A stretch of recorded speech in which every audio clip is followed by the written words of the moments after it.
بسم الله الرحمن الرحيم الحمد لله رب العالمين وصلى الله على سيدنا محمد وعلى آله وصحبه والتابعين وبعد أيها الملأ الكريم السلام عليكم ورحمة الله وبركاته. Bienvenue dans cet espace, non pas de réflexion mais d'introspection. Je vais vous expliquer pourquoi. Cet espace que nous avons baptisé concept pour revenir sur certaines notions que nous enseigne la religion musulmane et au sujet desquels la société musulmane dans son ensemble, et la société algérienne beaucoup plus particulièrement, ne semble pas en avoir pris conscience, malheureusement pour nous. Pourquoi je parle d'introspection plutôt que de réflexion? Nous avons fait beaucoup d'émissions où nous avons engagé des réflexions sur des notions, sur des concepts, sur des choses, entre guillemets, auxquelles l'islam a appelé, sauf que à l'heure actuelle, quand nos jeunes surfent sur Internet, quand ils s'informent sur ce qu'il y a de plus récent, de plus nouveau, de ce qui est à la mode en Occident par exemple, et beaucoup plus particulièrement, nos jeunes ont affaire à des concepts, à des notions bien précises, à des appellations qui semblent avoir été forgées dans des laboratoires d'idées. C'est très concis, c'est très pointu, c'est bien dirigé et ça semble opérer, ne serait-ce qu'au niveau de la communication. Alors que quand on connaît bien la religion musulmane, on se rend compte que l'on a déjà ces concepts, ces notions qui sont à la mode à l'heure actuelle. Sauf que nous avons une conception de la religion qui est tellement éloignée de ce qui est souhaité que nous n'arrivons plus à capitaliser tout cela.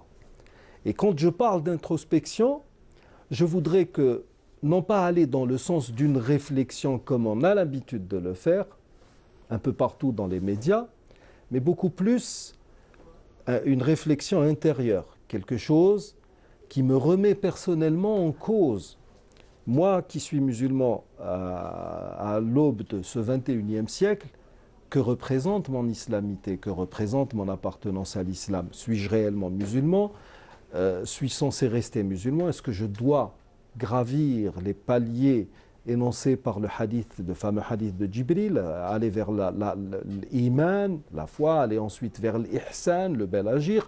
Ou est-ce que je dois tout simplement rester musulman parce que j'ai hérité de cette religion de mes parents qui eux-mêmes l'ont hérité de leurs parents? Non. Il va falloir maintenant commencer à travailler sur soi-même, à revenir sur soi-même, histoire de se remettre en cause. Nous allons commencer par le concept des concepts en religion musulmane. La profession de foi. La ilaha illallah Muhammadur Rasulullah. Cette formule, c'est la clé qui vous ouvre la porte pour accéder à l'islamité, pour accéder à l'islam, à ce que nous appelons soumission à Dieu. Alors tout d'abord, il faut bien comprendre une chose. Quand nous parlons d'islam, nous parlons tout simplement de la religion de Dieu. Quand Mohammed est venu, il a parlé d'islam. Et le Coran nous parle d'islam à l'époque d'Ibrahim alayhi salam. Donc nous sommes à une période qui est antérieure à celle de Moïse alayhi salam, qui normalement, ou du moins selon ce qui est partagé communément à l'heure actuelle, était porteur d'une religion qui s'appelle le judaïsme. Après lui, c'est Jésus alayhi salam qui est venu avec cette notion de christianisme. Nous parlons d'islam, nous revendiquons l'islam, alors qu'en est-il réellement? Qu'est-ce que nous sommes avec la ilaha illallah Muhammadur Rasulullah par rapport aux autres religions? Il faut bien comprendre une chose. La religion de Dieu a toujours été appelée islam, ce qui signifie soumission à Dieu. Cette notion ou cette appellation de judaïsme est apparue bien après Moïse alayhi salam. C'est à l'époque du roi Josias, nous l'avons déjà expliqué, mais la situation actuelle ou bien les idées qui circulent à l'heure actuelle sur la toile, un peu partout et sur les médias lourds, nous obligent à revenir sur ces notions, sur ces informations, sur ces définitions. Le judaïsme est une appellation qui est intervenue à un moment de l'histoire où la religion de Moïse a été politisée par le roi Josias. Et on voulait unifier entre Israël et la Judée, et on a commencé à parler de judaïsme en référence à la Judée. Nous sommes dans une phase où il y a eu une déviation terrible dans la religion de Moïse alayhi salam. D'ailleurs, la Torah a disparu et c'est à cette même époque que l'on aurait retrouvé, soi-disant, le Deutéronome, qui est un livre laissé, soi-disant, par Moïse alayhi salam. Le christianisme, en référence au Christ alayhi salam, est intervenu, ou cette appellation a vu le jour bien après que Sidna Isa alayhi salam ait été élevé au ciel.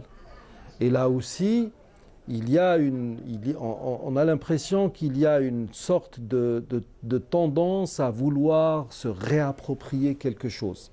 Alors qu'on aurait dû laisser l'appellation officielle, l'appellation originelle, qui était l'islam. Et pour preuve, vous trouverez dans bon nombre de références chrétiennes, je citerai en l'occurrence l'encyclopédie Migne, cette notion de moshlem, muslim.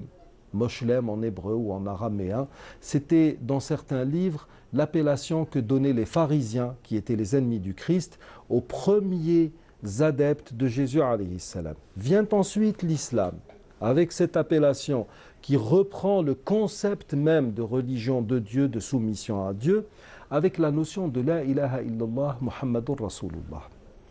À partir de là, un certain nombre de questions vont se poser. Il y en a une multitude. Mais que signifie la ilaha illallah Muhammadur Rasulullah? J'ai entendu une fois dans une émission qui est diffusée dans une chaîne qui passe son temps à jeter le discrédit sur l'islam et les musulmans, un prêtre orthodoxe dire en tout cas les musulmans ne sont pas tout à fait monothéistes. Ah bon, pourquoi? Eh bien parce que dans leur conception du monothéisme, ils ont cette profession de foi qui a tendance à associer Muhammad sallallahu alayhi wa sallam à Dieu. La ilaha illallah, Muhammadun Rasulullah. Et ce prêtre a dit, alors qu'il nous reproche à nous d'aller vers la Trinité, qui est le Père, le Fils et le Saint-Esprit, eux-mêmes vont dans une sorte de dualité. On ne peut pas être réellement musulman, croyant, monothéiste, sans associer Muhammadun Rasulullah à la ilaha illallah. Il n'y a d'autre divinité que Dieu, et Muhammad est le messager de Dieu. Ce qu'il faut comprendre, c'est que à l'époque d'Ibrahim alayhi salam, la profession de foi était tout aussi simple que la nôtre. Il n'y a d'autre divinité que Dieu et Abraham est le messager de Dieu. La ilaha illallah Ibrahim Rasulullah. À l'époque de Moïse alayhi salam, c'était la ilaha illallah Moussa Rasulullah. Et à l'époque de Jésus alayhi salam, c'était la ilaha illallah Isa Rasulullah. Et pour preuve, cette reconnaissance de la prophétie, on va la retrouver un peu partout dans le Coran et même dans les écrits bibliques.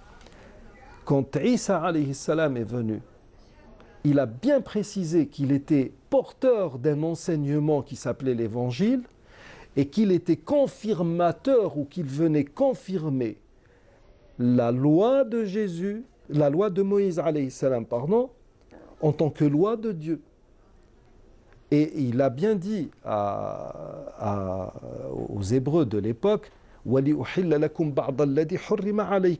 est venu aussi pour abroger certains commandements qui étaient plus ou moins durs que Dieu a imposés aux Hébreux parce qu'ils ont failli à leur mission initiale qui était de se soumettre à Dieu et de propager sa religion.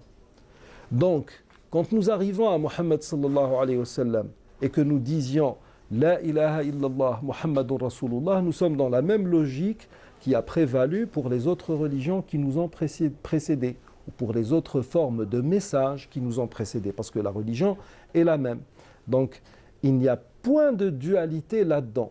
Sauf que nous, musulmans, à l'heure actuelle, sommes-nous conscients de ce que veut dire La ilaha illallah Muhammadur Rasulullah en tant que concept?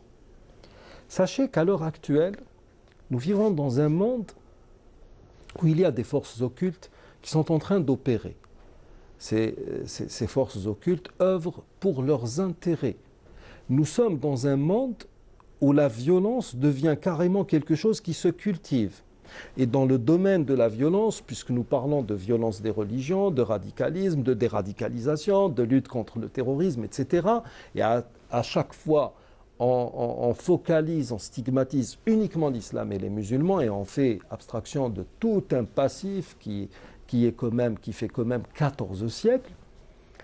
il faut bien comprendre que dans ce monde, la ilaha illallah va devenir le dernier rempart face à toutes ces forces occultes qui sont dans la finance, qui sont dans les produits pharmaceutiques ou dans l'industrie pharmaceutique, qui sont dans l'agro-grain et qui sont en train de mener le monde entier vers une banqueroute, le monde entier vers une faillite incroyable, ce qui va causer, ce qui va aggraver la situation mondiale. Si vous lisiez ou si vous preniez le temps de faire des recherches dans les anciens livres de l'hindouisme et du védisme, vous allez avoir ou être au courant de cette notion de Messie, de sauveur de l'humanité qui va venir vers la fin des temps et qui est, dans certains écrits c'est le Kalki Avatar, dans d'autres écrits on va trouver un autre nom. Quand on lit l'Ancien et le Nouveau Testament, on a aussi cette notion de Messie, cette notion de personne, de sauveur, d'envoyé de Dieu qui va venir sauver l'humanité. Et ce sauveur de l'humanité, finalement, c'était le sceau des prophètes, Muhammad sallallahu alayhi wa sallam. Et c'est là que la ilaha illallah, Muhammadur Rasulullah, va prendre toute sa dimension. Parce qu'elle va incarner, elle va donner naissance à tout ce qui va contrecarrer des plans initiés par des humains qui ne pensent qu'à leurs intérêts à l'heure actuelle. Donc, Muhammadur Rasulullah, associé à la ilaha illallah, est un concept normalement que nous devrions bien étudier et ne pas laisser uniquement sur un plan, une culture populaire que nous avons héritée de nos parents. La ilaha illallah Muhammadur Rasulullah est en soi un concept qui va susciter ou qui va induire un engagement culturel et même politique. Il faut bien le comprendre. De toute manière, là, ce n'est qu'une introduction au sujet et nous allons y revenir plus tard, Inch'Allah. Nous arrivons au terme de cette émission. Je vous remercie de l'avoir suivi et d'ici la semaine prochaine, je vous dis astawdi'ukumullah alladhi la tadi'u wada'i'uhu. Assalamu alaykum wa rahmatullahi wa barakatuh.